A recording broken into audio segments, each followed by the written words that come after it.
আমি খোদার কসম কাটে বলতে পারি, মানুষ কখনো মানুষের ভালো চায় না। 90% লোক। সময় আমার মা আমাকে একটি কথা বলতো, বাজান, যখন তুমি সৎ উদ্দেশ্য নিয়ে ভালো কাজের দিকে যাবা, তখন তোমার পেছনে 1000 জন বাধা হয়ে দাঁড়াবে তোমার সেই সৎ উদ্দেশ্যকে তারা বিফল করার জন্য। সেটা আমি বাস্তব প্রমাণ পেয়েছি আমার নিজেই।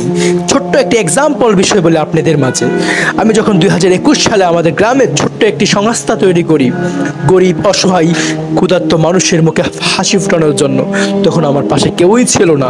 আমার কিছু শতাধিক বন্ধু বান্ধব ছিল, তাদেরকে নিয়ে আমি সংগঠনটি স্থাপিত করি। তখন আমার কাছে খুব কষ্ট হয়েছে, মাঝে মাঝে এমনও হুঙ্কার এসেছে আমাদেরকে মেরে কেটে ফেলে দেওয়া হবে যদি এই সংগঠন আমাদের স্থাপিত করা হয়। কিন্তু আল্লাহ চাইলে কি না পারে। আল্লাহ বলে, আমি তোমাদের পাশে আছি, তোমরা এগিয়ে যাও, আমি তোমাদের সাথে আছি। কিন্তু আমাদের সৎ উদ্দেশ্য, আমাদের লক্ষ্য একটাই ছিল, আমরা গরিব অসহায় ক্ষুধার্ত মানুষের পাশে দাঁড়াবো। ইনশাল্লাহ আমাদের উদ্দেশ্য সাকসেসফুলতা পেয়েছে, তার জন্য আল্লাহর কাছে লাখ কোটি শুকরিয়া। আজকে যে